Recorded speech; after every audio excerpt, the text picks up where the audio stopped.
Talk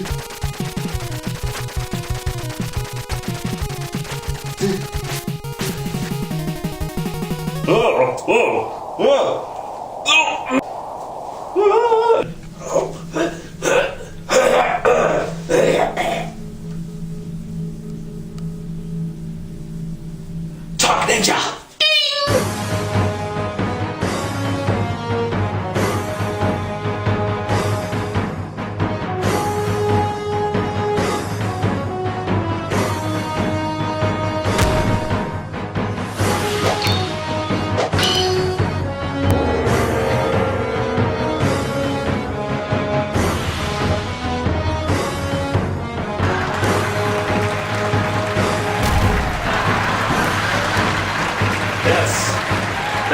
Thank you. Always wear your helmets in space, kids. Let that be a lesson to you. No oxygen up there. Alright. Settle down. We all know it's fake. Cheers. Alright, welcome to episode dose of Talk Ninja. And, I want to put something out of the way right off the bat. Now, after I uploaded episode 1, I realized there's another show that I've never seen on the internet about a ninja talking. And it is called Ask a Ninja. And I actually have never seen this. Well, after watching a couple, I just want you to know that I have had absolutely no intention of copying him. If I did want to copy him, I'd probably do something like this.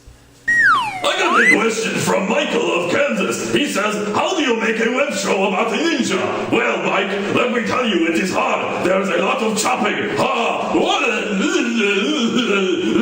Not funny. Yep, I did not care for it. And I'm not just saying that because I'm a ninja. I'm saying that as a comedian. That's not funny. Now, I've been a member of the web community for years, and how I'd failed to see the show even once, I don't know. But anyway, enough about his show. Let's get back to this show. The Ninja Show. Not Ask a Ninja. The Ninja.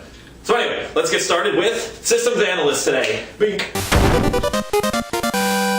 Welcome to my classic game room. For the first episode of Systems Analyst, I have a very special guest here. I picked a system which I really love from the classic era. The Colecovision. It's not a very common one you ever see. I mean, it certainly is eclipsed by the Atari 2600 for various reasons, but I can't quite figure out why, because this is a fantastic piece of old gaming equipment. Let's go through the reasons why, and let's score this thing. Alright, let's start off by seeing how high quality the build of this thing is. It's got a beautiful ColecoVision label there. Mine's actually in really good shape.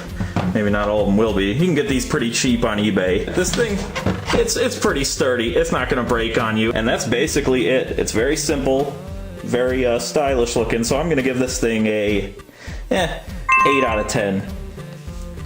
Alright, the next category I'm going to score these things on is user friendliness. How easy is this thing to hook up? How easy is it to just play? And I like to play all of my older systems on a very old classic TV. That's the only way to go in my book. Now, if you're going to think about collecting these older systems, most of them have one of these. This thing is a nightmare. It's a UHF connector for your TVs. If you have an old TV, that's fine. But if you have a new one, you're going to want to invest a whole $1 or $2 into one of these little adapters. It just turns a coaxial port into one of these old gaming ports. You can't talk about the ColecoVision without talking about this. This monstrosity, which weighs about 3 pounds, is its power adapter. God only knows why it's so big. But anyway, that's really all there is to it. It's got one power plug, and it has one video cord. So, for ease of use, I give this thing an 8 out of 10. And the third aspect of all these systems going to reviewing, the controller. Now this thing has a very, very similar, strange controller to the Intellivision, which is in the same era. These things look like a cell phone. They got the number pad here, they got buttons on the side, and this ColecoVision has a weird joystick shaped like a disc. Can you see that? It's like raised. This thing is, I don't know. It feels grindy. It works for the most part. I don't have any broken ones, but the main problem with them is, look at it. This is the first player's controller right here, and I get a good 3 feet of room to play. So a lot of these old systems had that same thing. You know, you only get a few, you have to sit right next to the system while you play them. But as for the controllers themselves, they're way better than the Intellivision because they come out, so they're not hardwired to it. So, It's awkward, it's clunky, but it works. So the controller for this system, I give it a 6. Alright, for the fourth category, which is graphics and sound, let's see what this thing's capable of. I'm going to start off by showing a little bit of Frogger, which is an awesome game all around. But actually for this system, I would say it's the best version you can get in the home. Now, this thing totally eclipses the Atari 2600. The Colecovision is probably the grandmaster of bringing arcade games home. This thing has spectacular graphics and sound compared to the Atari 2600, 5200, and Intellivision. So if you're looking to bring arcade games from the 80s home, this is the machine you want to do it on. This thing is great. So, for graphics and sound, oh, and Frogger even has the music on this, which it doesn't for any other port. So for graphics and sound, we're going to give the Colecovision a 9, because this thing rules. Now comes the most important part of any system, the game library. Every game on the Coleco, unfortunately, has like a 12-second wait at the beginning while it just tells you what game you're playing in case you forgot which cartridge you put in, I guess. And every game also has these skill selection things. Let's check out Adventure, which is also awesome. This is another arcade game brought home. And as you can see, if you've ever played an Atari 2600 version of this is way better, even though it's still just a smiley face with some arrows sticking out of it. And here we have Smurf, which is kind of a smurfing piece of crap, but at least it shows you, oops, at least it shows you what this thing is capable of graphics-wise. I'm going to be doing a lot of the other systems so you can compare on my other videos just how much better this is than the other ones. The thing I like about this game is you can get your ass kicked by a fence. Oh, next.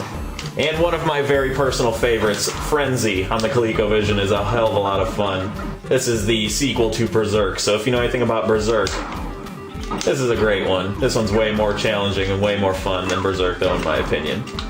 So anyway, that's basically it for the ColecoVision. In terms of library, this one gets a 10. Almost every game is fantastic for it and well worth trying to get a high score and just playing for fun. There's also a lot of games like Donkey Kong and Mario Brothers and stuff for this, so if you like those kind of things, they're on here too. I just wanted to show the more obscure ones. So that is the ColecoVision in a nutshell. A great little system to start any classic gaming collection. This thing is a lot of fun, and it's a lot of great two-player games out there too. Overall, this thing averages out to an 8. Alright, I got a ton of classic gaming stuff, so I'll be describing a lot of those old systems that I collect to you later. Alright, for now though, before we move on, it's time for another Name That Walk Cycle! The ninja is going to animate like a famous gaming character. You must guess who he is walking like. Put your guesses in the comment section.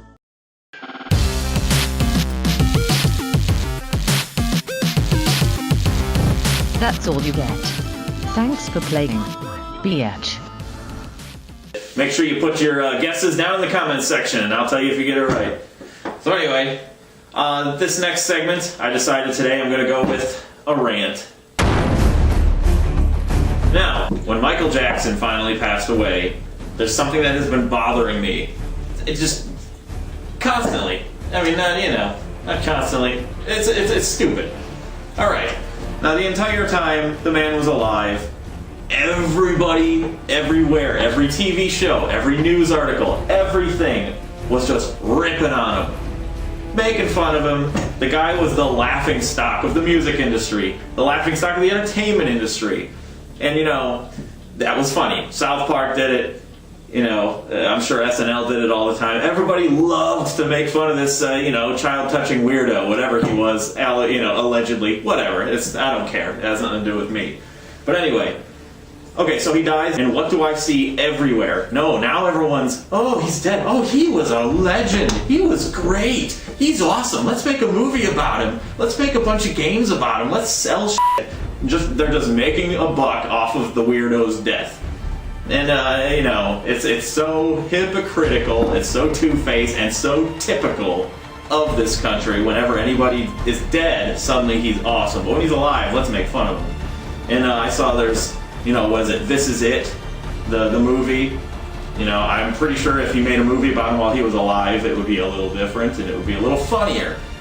But, there was also a bunch of games for DS, PS3, and Xbox, and Wii. It was called the Michael Jackson Experience. No, See, if this was a couple of years ago, this is what the Michael Jackson experience would have been.